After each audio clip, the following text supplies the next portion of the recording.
Good morning eighth class. आज मैं आपको मॉरल साइंस पढ़ाऊंगी, ठीक है। आज हम पढ़ेंगे chapter 6, laughter is the best medicine. Laughter सब समझते हैं ना, लाफ्टर का मतलब क्या होता है? हंसना।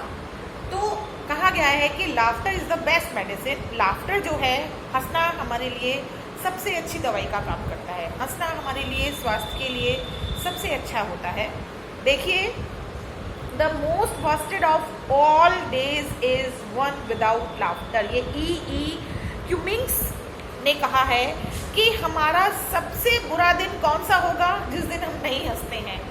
हम डेली अगर हंस के अपना जीवन निकालते हैं तो वो हमारे अच्छे दिन होते हैं, और हमारा सबसे बुरा, the most वॉस्टेड of all days, सबसे बुरा दिन कौन सा होगा? जिस दिन हम नहीं हंसते हैं। तो देखिए, इसमें एक स्टोरी बताती हूँ मैं आपको। बहुत अच्छी स्टोरी है, ध्यान से सुनना, बड़ा मजा आएगा, ठीक है। Ram Naresh was a deeply religious man. Ram Naresh एक बहुत ही रिलीजियस मैन था, बहुत धार्मिक व्यक्ति था।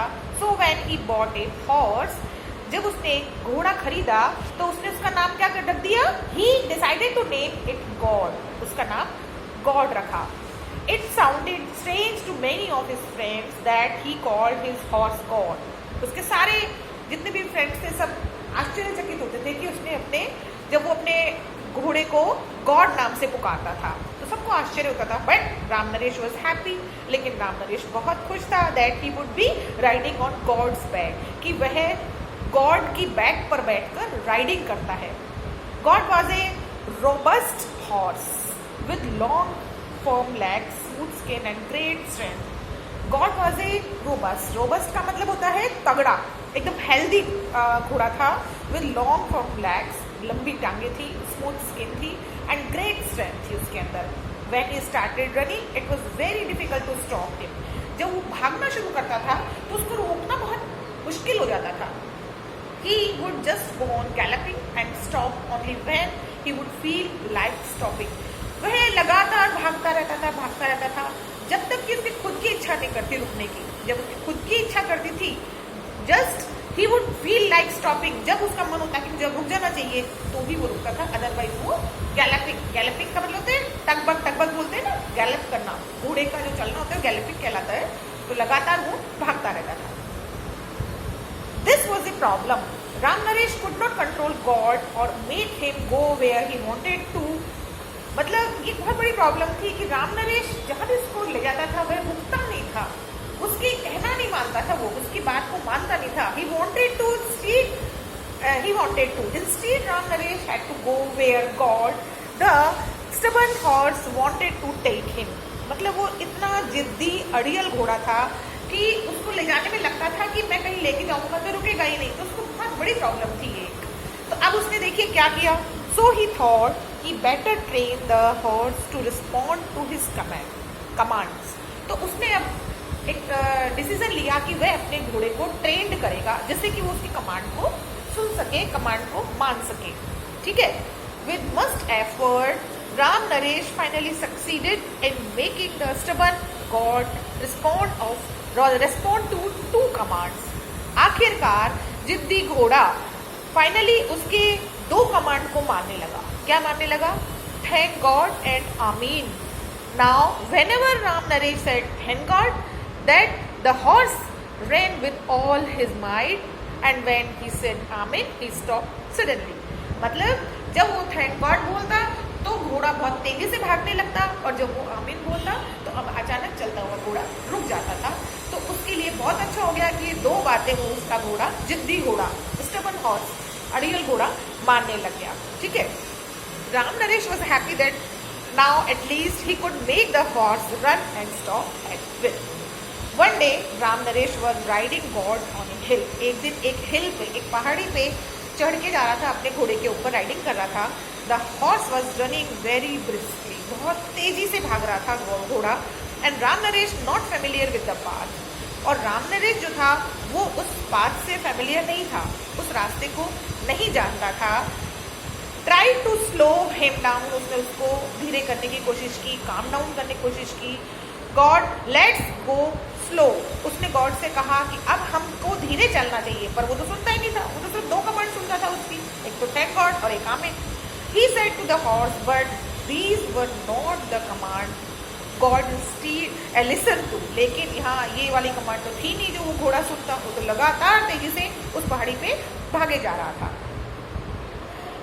अब he started galloping even faster, बल्कि वह तेजी से भाग रहा था।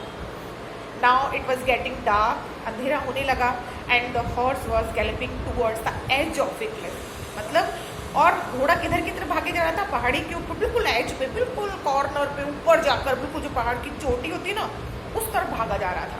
राम नरेश वॉज स्केयर्ड, राम नरेश बहुत तेजी से डर गया था। He thought of stopping the horse, but in all this confusion and tension, he forgot the command to stop the horse. इतना तेजी से डर गया था कि वह अपने कमांड देना ही भूल गया घोड़े को। उसको मतलब यही भूल गया कि अगर मैं कमांड दूंगा तो ये रुक जाएगा, तो वो तो डरा हुआ था, इस वजह से उनको रोक नहीं सका, घोड़े को कमांड नहीं दे सका। अब देखिए पेट्रीफाइड, दे स्टार्टिंग, पेट्रीफाइड मतलब अत्यधिक भयभीत, तेजी से डरा हुआ। Petrified, he started praying to the Almighty to stop the horse.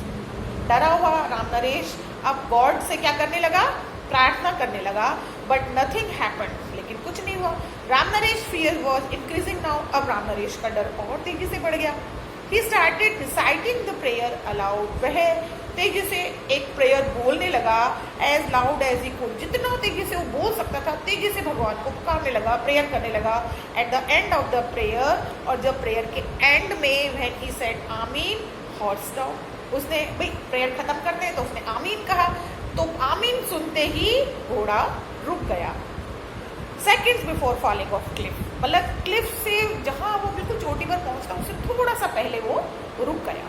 ठीक है, Ram Naresh heaved a sigh of relief, उसने एक बहुत ही ऐसे रिलीफ की सांस ली, and said in a soft voice, और बहुत ही धीमी आवाज में कहा थैंक गॉड। अब थैंक गॉड से क्या होता था पता है ना आपको, कि थैंक गॉड से तो वो तेजी से भागता था, अब उसने रिलीफ की आवाज में जैसे ही थैंक गॉड कहा, on hearing this God the horse galloped again with all his might, तेजी से भागने लगा। And before Ram Naresh could understand what happened, Ram Naresh कुछ समझता, कुछ सोचता, कुछ बोलता, उससे पहले क्या हुआ, both God and he were swiftly falling towards the bottom of the trench, trench मतलब खाई, वो दोनों के दोनों, राम नरेश और गॉड दोनों की दोनों खाई में जा गिरे। ठीक है बच्चों, कैसी लगी स्टोरी, अच्छी लगी स्टोरी आपको? ठीक है, इसमें देखिए स्लाइस ऑफ लाइफ कुछ ये पॉइंट्स सेम है, बहुत अच्छे पॉइंट्स हैं। People tend to lose their mind when they are taken over by fear and tension. लोग ऐसे होते हैं कि जब उनके दिमाग में बहुत तेजी से डर होता है, कोई टेंशन होती है, तो वो अपना सब कुछ भूल जाते हैं। और keep your head cool and stay compose at all time, नहीं, आपको हमेशा आपका दिमाग एकदम ठंडा रखना चाहिए, and stay compose at all time, और हमेशा अपने आप को इमोशन से, जब आप टेंशन में हो या आप फियर में हो, तो अपने आप को इमोशन से या अपने आपके दिमाग में जो भी आपकी बेकार बातें चल रही हैं उनसे दूर रखो, अपना दिमाग ठंडा रखो। Smiling helps relieve tension, smile tension को दूर करने के लिए बहुत ज़रूरी है। So try to smile more when you are not able to think, तो जब आप कुछ सोचने समझने लायक नहीं रहते हो टेंशन में, तो हंसने की कोशिश करो। Control the situation in a relax manner, never be too hasty, अपने इस तरह की सिचुएशन में अपने आप को कंट्रोल करने की कोशिश करो, ज़्यादा उत्तेजित मत हो। Never take an action without full preparation, और कभी भी बिना अपनी फुल प्रिपरेशन के कभी भी कोई ऐसा एक्शन मत लो जिससे कि आपको नुकसान। ठीक है, तो अब इस चैप्टर अच्छा लगा आपको, स्टोरी अच्छी लगी, इसके क्वेश्चन आंसर्स मैं आपको दूंगी वर्कशीट में। आप सब बच्चे मेरे को टाइम पर करके भिजवाइएगा। ठीक है,